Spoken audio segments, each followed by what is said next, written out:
કેટલાક ટકા આવ્યા? 96.42 અને પીઆર આપણે કહીએ તો 99.98. આમ પ્રિપેરેશન ની અંદર કઈ વસ્તુ તમને ફાયદાકારક ખાસ તો રહી છે? પ્રિપરેશન ની અંદર તો મોબાઈલ તો એક તો આપણે રૂમમાં ન રાખીએ. રાતે કેટલા વાગે લગી જાગો? 10. હે?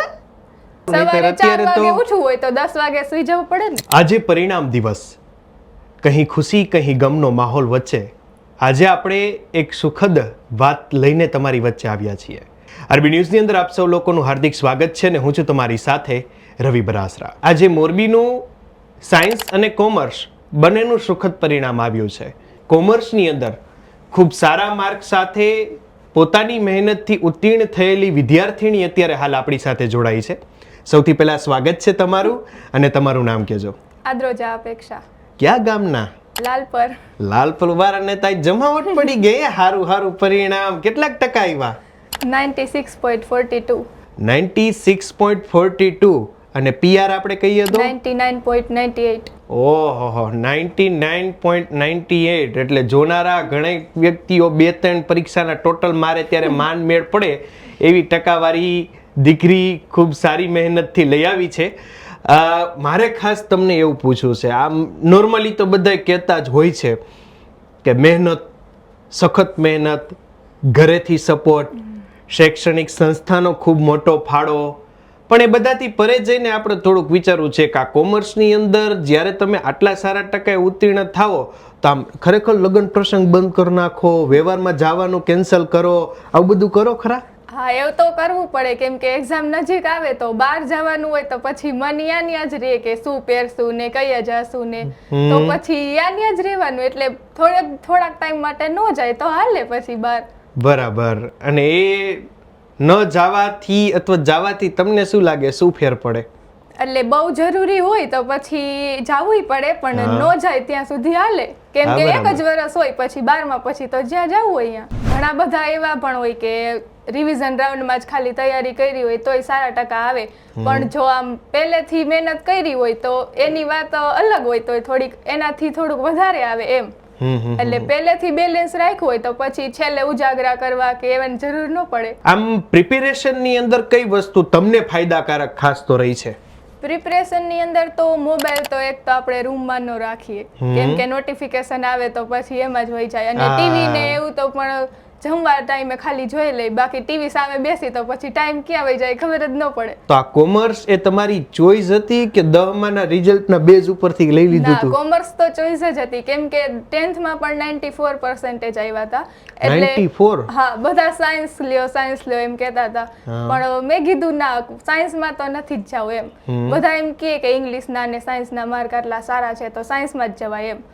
મેં કીધું ના, કોમર્સમાં જ જાવ છે એમ. ધારો કે કોમર્સની અંદર આટલા સારા એવા બધામાં પહેલેથી આમ જાજો ઇન્ટરેસ્ટ એમ, એટલે ડોક્ટર કે એમાં જાજુ નહીં. એની હારવાર મારે ખાસ એ પૂછવું છે કે એક્ઝામના દિવસોની અંદર મોટા ભાગે ઘરેથી બહુ કહેવું પડે કે હવે વાંચો, હવે તો સમજો, 11માં 12માં ઘરેથી કેવો ફોર્સ હતો? ના, ઘરેથી તો પહેલેથી કોઈ દિવસ એમ નથી કીધું કે તું વાંચવા બેસ એમ, અને ઘરેથી કે એમાં કઈ વળે ભી નહીં કે તું વાંચવા બેસ. તો આપણા હાથમાં બુક હોય તો કોને ખબર છે આપણે વાંચી છે કે નથી વાંચતા એમ. એટલે આપણે આપણી રીતે કરી તો જ થાય, બાકી પેરેન્ટ્સ તો ગમે તેટલું કહે તો આપણે કરવું હોય તો જ કરવાનું. પણ એમ નહીં, આ વાંચનની અંદર 24 કલાકમાંથી તમે કેટલા કલાક ફાળવતા? એટલે વાંચવામાં તો એવું છે કે જો એવું જ આમ ધારી લીધું હોય કે લાવવા જ છે એમ, તો ભણવા માટે સમય કાઢવાનો, એમાંથી બીજો બધો સમય કાઢવાનો, કે ભણવામાંથી સમય કાઢવાનો, ભણવા માટે નહીં.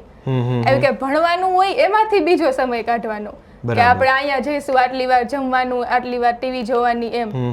એવું રીતે તમે સ્કૂલ ટાઈમ સિવાયના ટાઈમમાં કેટલા કલાક રીડિંગ કરતા? સવારે વહેલા કરતા, બપોર? સ્કૂલ ટાઈમ 12 થી 6 છે એટલે રાતે તો હું વાંચતી નથી બહુ, સવારે ઉઠીને જ અર્લી મોર્નિંગમાં. ઓહો, પરોઢિયા વાળા તમે એમ ને? પરોઢિયાના પાઠ્ય પુસ્તક ખોલીને તમે વાંચતા, કેમ વધારે યાદ રહેતું? હા, એટલે પહેલેથી એવી ટેવ જ છે કે રાતે વાંચવું આમ ગમે નહીં એટલું, નીંદર આવે. રાતે કેટલા વાગે લગી જાગો? 10. હે? પણ સવારે વહેલું ઉઠવું હોય તો પછી રાતે સુઈ જવું પડે ને. ઈ તમારું પ્લાનિંગ સારું. સવારે 4 વાગે ઉઠવું હોય તો 10 વાગે સુઈ જવું પડે ને. ના, તમારી વાત સાચી છે, પણ આવું સમજવા વાળા બહુ ઓછા છે. હા, અત્યારે બધા એવું રાત વાળા વધારે કે રાતે 12-1 તો અત્યારે કોમન છે એમ. 99.98 એટલે ઈ જે એક ઓછો આવ્યાનો અફસોસ છે કે ના, આનંદ જાજો? અફસોસ તો જરાય નથી, કેમ એમ? કે આપણે શું કહેવાય, જેટલું વાંચ્યું હોય એટલું જ આવે, કઈ કોઈને ઓછા જાજા તો આવી ન જાય. હા. રહી ગયું હોય, આપણે ક્યાંક ભૂલ રહી ગઈ હોય તો એ કપાઈ જાય.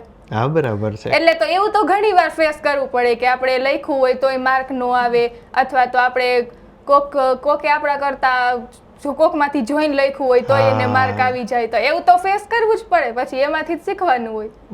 બાકી બોર્ડમાં તો કોઈનું ચાલે નહીં કે ઓલા ટીચરે મને આમ માર્ક દીધા કે એમ. ના, અહીંયા તો કોણ જોવા જાય? હા, એ તો બરાબર છે કે આપણે પેપર લખી દીધા, ઉપર એટલે મોકલી દીધા, બોર્ડમાં આવી પછી જાય ઈ જ સાચું. હા, બરાબર છે. પછી સ્કૂલે તો જે આવે ઈ. અને એ માર્ક્સના આધારે હવે તમે આગળ કોલેજની અંદર માર્ક્સના આધારે પસંદ કરવાના છો કે અગાઉ તમે જે ચોઈસ પ્રમાણે જે ડિગ્રી કે જે કોર્સ નક્કી કર્યો તો એ લેવાના? ના, ડિગ્રીમાં તો એવું છે કે બીબીએ અથવા તો બીસીએ કે એવું કંઈક, સીએ તો કરવું નથી પહેલેથી એમ. એમ? હા, એટલે એવી ડિગ્રી કે એવું જ કોર્સ કરવાનો છે. આમ નોર્મલી તમને શું લાગે છે, માત્ર વાંચનથી કોઈ વસ્તુ પતી જતી હોય કે પૂરી થઈ જતી હશે, અથવા તો કે તમે લખીને વાંચવામાં વધુ માનો કે માત્ર લખ જ જાઓ એટલે ઓટોમેટિક ના, યાદ રહી એવું જાય? અમુક ક્વેશ્ચન એવા હોય કે આપણને યાદ જ નથી રહેતા, આપણે સવારના વાંચી છીએ ને એમ, કે અમુક હાર્ડ હોય તો ઈ લખી નાખવાના. બાકી લખવામાં તો એટલું બધું નહીં કે આપણને એવું હાર્ડ લાગે તો લખવાનું, બાકી આપણે રિવિઝન કરતા હોય તો ન લખી તો ચાલે, કેમ કે એમાં ટાઈમ વધારે જાય. આમ આ એક પોઈન્ટ જે તમારો 99.98 પ્રથમ નંબરે ગુજરાતે આવતા રહી ગયો, એ કયા વિષયના કારણે રહી ગયો તમને શું લાગે?